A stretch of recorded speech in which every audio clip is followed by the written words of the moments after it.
Yeah, Duffy's Tavern, right? The late Street, Archie the Manager, speakin. Duffy, yeah, Duffy. How's business? Yeah, it's looking up. Hey. What else can it do? It's flat on its back. Well, what am I doing? Oh, I'm cleaning up the place. Yeah, just put the broom back in the closet. Well, somebody left it standing out by the phone booth, and it was starting to collect dust. Another thing, Duffy, I just inspected the free lunch, and I saw something in the Swiss cheese. Yeah. I think it saw me, too. That's right, the Swiss cheese. What are we going to do about it? Wait till it starts to yodel and put on a cover chart. Huh? Hey, Duffy, that's very funny. We'll do it. Yeah. Am I what? Oh, sure, I'm still in love. With that society girl. Yep, ever since I met her, I ain't been able to sleep a wink all day. That's right. Real society? Well, of course, I hope to tell you. Duffy, you've heard of Who's Who? This dame is in Whom's Whom. Yeah, well, she's coming down here tonight, and don't be surprised if one of these days I am also a member of the 400. If I get in, they'll mark it down to $3.98. What's the use of talking to you? Go soak your head. Rabble. Eddie. Yes, Mr. Duffy. Eddie, I'd like to be a little on team tonight. Please have the table in the back room set for two. Two what? Two people, of course. What'd you think I was talking about? Octopi? In this place, one has to make certain, you know. Who are you going to be on team with? My fiancée, Phoebe, that I expect to marry. You know, the one with the $2 million. Tomato, I met at the polo matches. I told you about her, Eddie. Yeah, well, wet me here with it then, Daddy. I just like fairy stories. How can you louse that like that? There's nothing to tell, Eddie. It was just a plain case of love at first sight, you know. It happened to a million dames the first time they lay eyes on me. Sounds conceited, don't it? Yeah. Well, that's the way I am. Hey, tell me, you sure this gal has got money? Oh, of course she's got money. I'm in love with her, ain't I? The dame is really loaded, Eddie. I was up to her house the other day. One of them real society estates, you know. As you walk up the lawn, the Great Danes come out and bark at you with a broad A.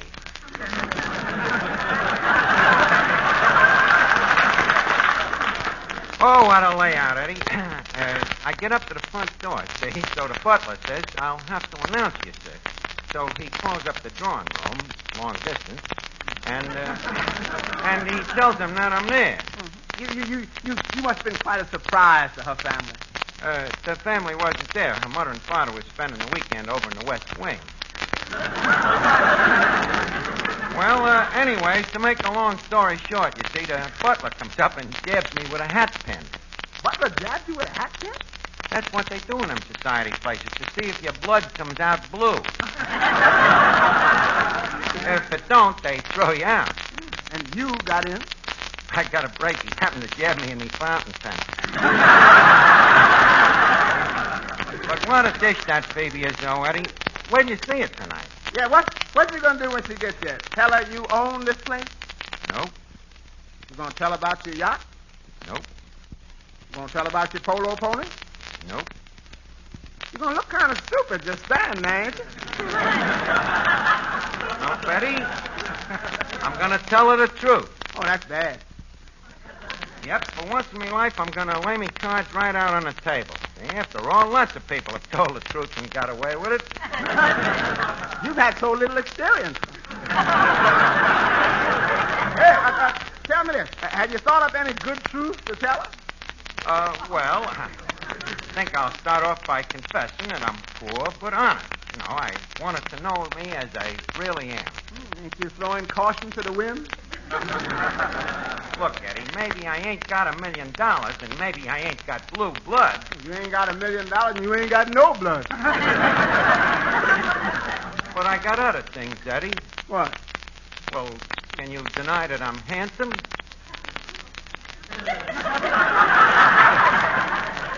Can you deny that I am intelligent? Eddie, at least you can deny that I'm charming. Your silence has all the earmarks of a dirty remark, and if there's anything I hate, it's dirty earmarks. What? Oh, hiya, Finnegan. Hey, what happened to you? You look so thin. So, my mother just put me on a diet. A diet? Yeah, she made me stop biting my fingernails. Well, she shouldn't have done that, Finnegan. What are you going to do for vitamins? Well, I still got me toenails. Well, yeah, but how much nourishment is there in 11 toenails? Well, as long as I'm healthy. Yeah, that's right. Well, Finnegan, did I tell you that I'm getting married? Yeah, you told me, and I still can't understand it. Why do you want to get married? Why? It's a natural thing, Finnegan. Why does any healthy, normal young man want to get married? So he can quit work. Yes, but it's society thing. You ain't gonna like that life. Arch, I went to one of them society dinners once, and that food they give you. Nothing but little crackers with sardines on them. Finnegan, them was the hors d'oeuvres. No fooling, they tasted just like sardines. Well, anyway, the next thing they serve is finger bowls. Finger bowls, huh? Yeah, did you ever eat them, Mark? No, I don't think I have. What's in them? Fingers. And you didn't like them, huh? Nah, I had too many bones in them. Finnegan, does this conversation strike you as being a little weird? No, I think it's quite normal. Okay, then let's continue it. As I was saying... Look, how did you ever happen to get to a society dinner in the first place? You see, this Park Avenue dame invited me. And I ain't there 10 minutes when she takes me over in the corner and she says, Clifton, now that we're alone, what would you like to do for amusement? Sounds very interesting. What happened? Well, you know how it is, Arch. One thing led to another, and the first thing you know, we was playing checkers. Boy, was she a stupid dame. Stupid, huh? Yeah. There we was, all alone, just her and me, sitting on the couch. Playing checkers? So what else? And all of a sudden, she leans over and puts the lights out. What was stupid about that? In the middle of a checker game? I could have cheated like the Dickens.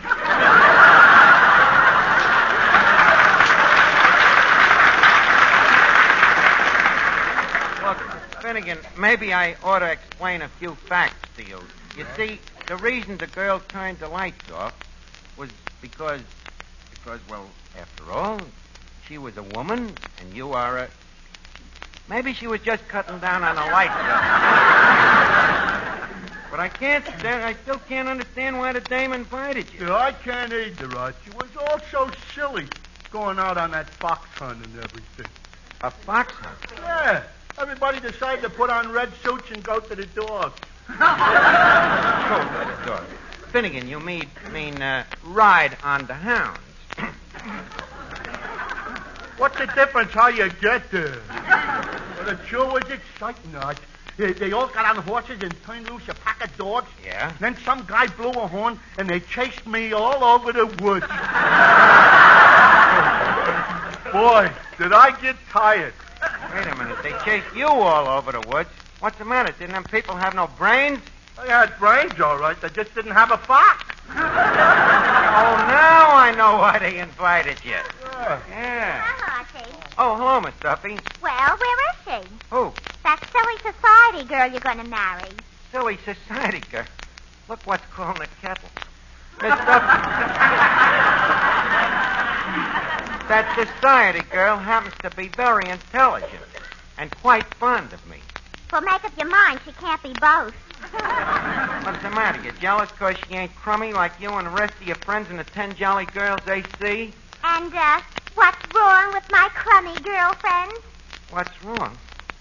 Shall I take them as a group or one fat slob at a time?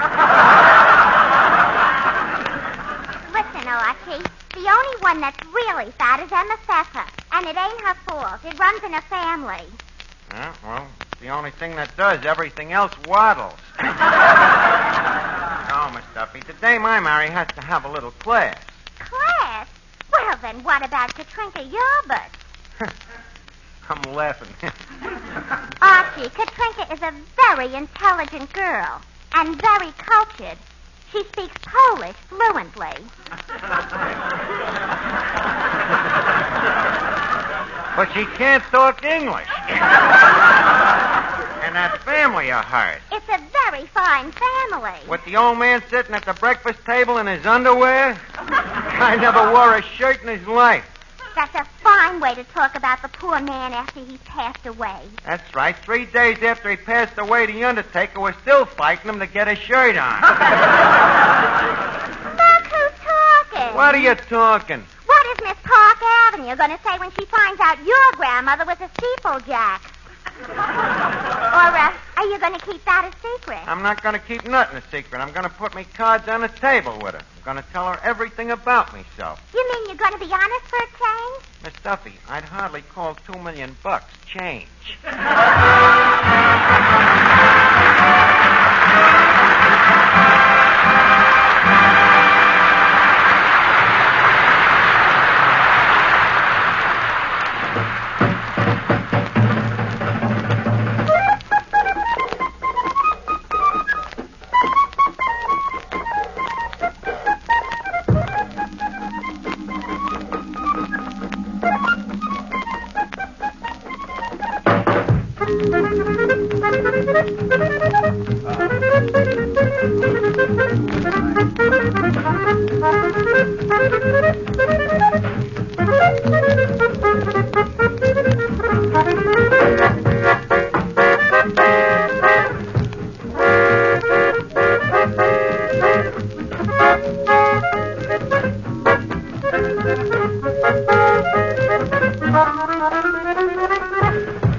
Eddie, get me the society page, will you? I want to see if Harry Crocker mentions me.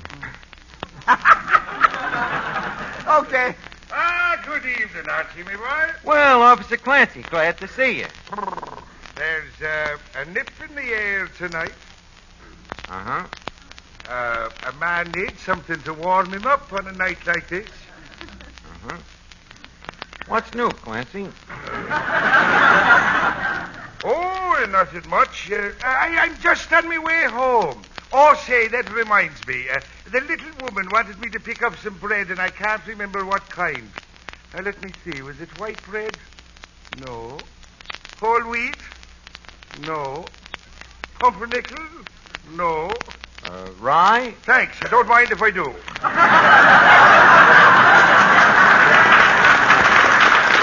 Trapped again. By the way, Archie, congratulations. I understand you're getting married. Yeah, thanks, Clancy. Hey, you're an old married man. Tell me, do you ever have any regrets? Regrets? Archie, me boy, I've been married to Mrs. Clancy for 25 years. And my only regret is I didn't marry her 50 years ago. Really? Yep. By now, one of us might be dead. Hey, y'all, Mr. Archie. Yeah, that's society column. Oh, thanks, Eddie. I just want to see what me social set is doing here. See. What Park Avenue Society girl is going to visit what well-known playboy on his 200-foot yacht the next Saturday? How do you like that, fellas? They got me name in the papers already. Wait a minute, Archie. That could be J.P. Morgan's yacht. Clancy, his is only 180 feet. The man is a maniac. I'm getting out of here. Oh, you and your big feet, get out of here. Step on everything around here. Now, let me see what else is here. Lord Beaverstream, noted big game hunter, accompanied by Lady Beaverstream, has just arrived from England and turned to next page. Turn the page. Wait a minute. That must be Phoebe now, Eddie. Yeah, well, don't forget, Mr. Archie. You're going to tell her the truth. Right, and if she don't like it, I'll cover it up with another truth. Thanks for reminding me, Eddie. Hello, Archie. Well, Phoebe, it jollifies me amazingly to see you again. I beg your pardon. I mean, again. I'm glad Pater didn't hear me say that. Pater? Yes, she was such a bug on grammar. She'd blow her top if I split one tiny little plot epistle. But enough about Pater, Phoebe. Tell me, what do you think of our little bistro here? Very quaint. Such odd decorations. Yes. Who made those cobwebs for you? We have a little spider that comes to the house. Yes, it's pedigreed, of course. Archie, do you work in this place? Well, heavens, one has to. Well, what do you mean? Well, one has to work in one's place if one owns one. Don't one? Sorry, Duffy. Look, baby. I'm going to be honest with you. I'm going to lay me cards on the table. The man said he's going to lay his cards on the table. What would you like to know about me, Phoebe? Well, you told me you were a very rich playboy. Was that the truth? Well, Phoebe, it's this way. What I mean is, you want the truth, don't you? Yes, sir. The truth. I am a very rich playboy. Who shuffled them cards? But why would a wealthy playboy own a place like this? Well, I really don't own it. I just sold it for $500,000. There's the joker. Wait. You see, Phoebe, this tavern was just a hobby to keep me mind occupied. You know, one gets so bored being bored. For a horrible moment, I was afraid you worked here. Oh, how simply ridiculous. Me work in a place like this? Now he's being honest. Cut it out, Eddie. I'm sorry, playboy. Archie, have you still got the $500,000? Please, leave us not talk about money, Phoebe. It's so vulgar. As a matter of fact, at home, us children was forbid. We was forbidden to use the word money. And the mere mention of the word, and Mater would fly into a transom. Well, what did your family use to pay the tradespeople with? IOUs. No, money never meant nothing to Mom and Pop. All they cared about was stuff like ancestry. Ancestry? Oh, sure. Our family was full of it. Well, I'd like to hear about your ancestors. They sound interesting. Oh, there wasn't much. Just immigrants came over on some little boat called the Mayflower. They left England to escape prosecution. So then they settled down in a little plantation in Virginia, just a few thousand acres. What did they raise? Boll weevils. Yeah. Had a pretty tough time of it, too. They had to fight that cotton every inch of the way. Then they finally got a few dollars together, but as I say, money meant nothing to them. All they cared about was family, you know. They was what was known in the South as proud white trash. Archie, why haven't you told me all this before? Well, I didn't think you'd be interested in my ancestor tree. Well, I certainly am. I'd like to meet them. You would? I'm sorry. They're all dead. Oh, that's too bad. Yeah, they died off. You know, one of them royal blood hereditary diseases, you know, ran in our family. What they call the Bourbon curse.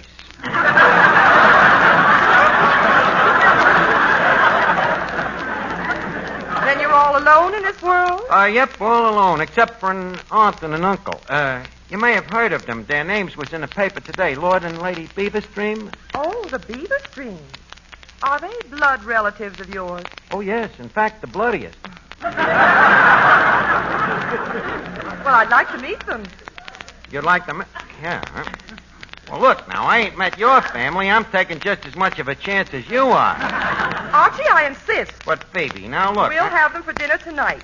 I think it would be nice if my relatives met your relatives. Case of the in-laws meeting the outlaws. Now, look, Phoebe. Archie, do I meet the Beaverstreams, or do we call the whole thing off? The $2 million question again. Okay, Phoebe, I'll arrange it. Excuse me a second. Hey, Finnegan, Miss Duffy, come here. What's up, Yeah, what do you Archie? want? Look, you two has got to help me do a little graft job. Graft job? Yep, on me family tree.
Are you sure you got it straight, Finnegan?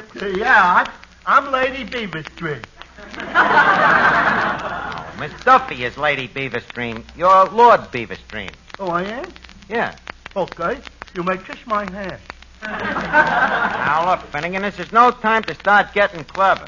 Why not, Arch? I gotta start sometime. Look, will you cut out the talk? Just remember, you're Lord Beaverstream, and you're a big game hunter. Quick, duck, here comes Phoebe now. Well, Archie, have Lord and Lady Beaverstream arrived yet? No, but they should be here any announce.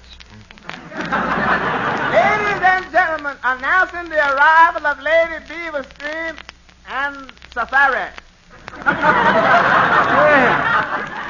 Well, Lord Uncle. Welcome back from your hunting trip to Africa. Thank you, nephew. Thank you. And I have a surprise for you. I brought you a stuffed hat.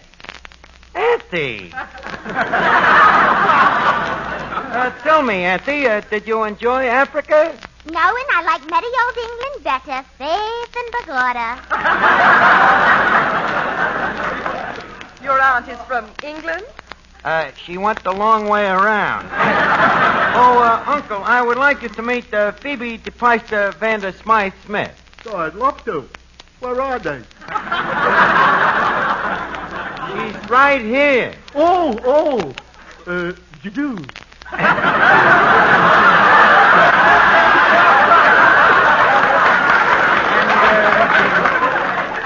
By the by, Phoebe, this is me aunt, Lady Beaverstream. How do you do, Lady Beaverstream? Sure and likewise, Faith and pagoda. See, Phoebe, that's an old English music hall act, Faith and Begara. Made quite an impression on Auntie. Well, tell us about Africa, Uncle. Africa? Oh, dear. Africa is a continent bounded on the west by the Indian Ocean. No, Uncle. I mean about the hunting trip. Yes, dear. Tell him about our trip to the land of the Hottentots. The Hottentots? The Hottentots. Oh, yes, they crossed on the boat with us. Oh, they were a charming couple. Very charming. You know, there was one thing I didn't like about Africa, though. The vultures. Ooh, they bothered me. But Lord Beaverstream, vultures don't bother anything that's alive. Phoebe did. Uncle knows best. Go ahead, Uncle. Tell us more about the shooting over there. Oh, yeah. Well, there I was in the middle of the jungle. Yes. So I see this great big bird flying 1,000 feet up in the air. So I quick took aim and fired 2 shots. Bang, bang, bang. Did you hit anything? Well, how do you think I lost these 2 toes? Quit kidding, Uncle. He's such a buffoon. What happened to the bird? Walter, I took one more shot and brought him down dead. At 1,000 feet? Why, that's marvelous. Oh, it wasn't much. The fall alone would have killed him. Phoebe, you'll have to excuse Uncle. He spent a great deal of time in the hot sun, you know. Faith, and tell him about the time the lions chased you, pagoda. What a bum Irish. Oh, yeah, that's right. You know, some lions chased me up a tree, and they kept me there in the blazing sun for 6 days. 6 days in the blazing sun? By Jove, Uncle, that could drive a chap nuts. Yeah, it didn't do them lions any good either. Just a second, Archie. This has gone far enough. What? You know perfectly well these people are not the Beaverstream. What are you talking? They just come over from England. Here, I'll show it to you in a society page. Look, Lord Beaverstream, noted big game hunter, accompanied by Lady Beaverstream, have just arrived from England. And now do you believe me? Go on. Turn the page and read the rest of it. Okay. I've just arrived from England and are the house guests at the home of Miss Phoebe DePeister. Ouch. Well, goodbye, Archie. But, Phoebe, wait And a minute. another interesting hunting experience that I had. Finnegan, will you shut up? What's the matter, Rod? On account of you being such a great hunter, I just shot $2 million.